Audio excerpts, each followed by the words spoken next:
Hi class, this is course 2, lesson 1. We're going to talk about arithmetic, which is performing operations with math, with money, and then we'll talk about variables and evaluation.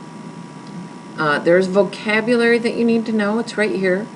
Counting numbers are the same as natural numbers. And if you define that, they're the numbers we use to count. So when you count, you start with 1, you go 1, 2, 3, 4, and so on. When you write the set of numbers, make sure that you include braces. That's these funny looking objects before and after the number set. And an ellipsis, that's the 3 dots, which means the list goes on forever.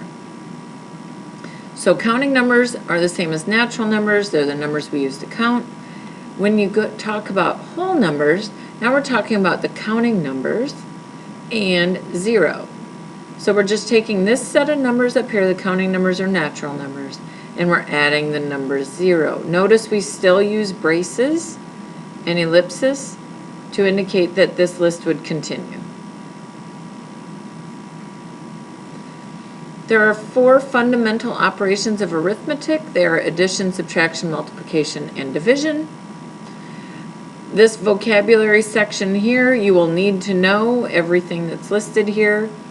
Make sure that you understand that when we have an addition problem, we take an add-in plus an add-in and we equal a sum. So we can have add-ins of 4 and 3, and when we add 4 and 3, we get the sum of 7. When we talk about subtraction, we're talking about a minuend minus a subtrahend, and that equals a difference. So if we have 12 minuend minus 4, the subtrahend, the difference then would be 8. Multiplication, factor times factor equals product. So 2 times 3, those are factors, equals your product of 6. Division, you take your dividend and you divide it by your divisor, and that equals the quotient. Now division can look different in 3 different ways. So we have, let's see, we'll go 20 divided by 2 equals 10. So here we have the dividend and the divisor. We could also write that as a fraction, 20 over 2. That's 20 is your dividend, 2 is your divisor, and that would equal still 10, your quotient. Or you could have the box and the number outside. When you have the box, the dividend goes inside and the divisor goes outside, and your quotient goes on top. More vocabulary for you. Variables are letters used to represent a number. So you might see something like 4 plus x. X just means a number. To evaluate an expression with variables, you substitute the value and then you simplify. So here's some examples for you. We're going to evaluate x plus y when x equals 2 and y equals 8. When you substitute, and you're talking about substituting for variables, I recommend the use of parentheses. So this is where the x value goes. That's a 2. Plus your y value is 8. Okay, so we just went like this. We're going to put those values in here. And then we're going to simplify, and 2 plus 8 is 10. This little guy down here is a multiplication problem. So right in between them is multiplication. Do not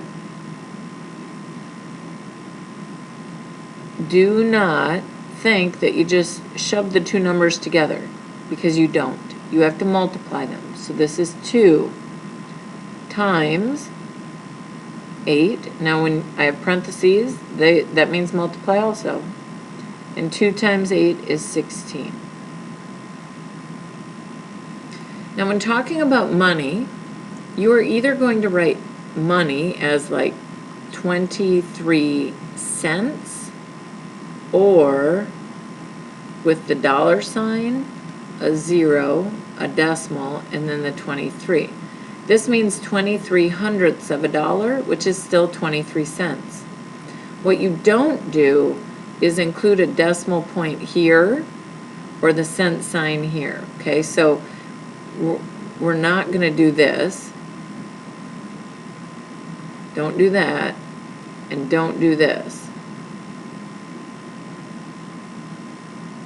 Okay, I X'd those out because they're wrong. We're going to write it like cent sign and no decimal point, or decimal point with the dollar sign. Okay. Also, when talking about money, make sure to line up the decimals when you add or subtract.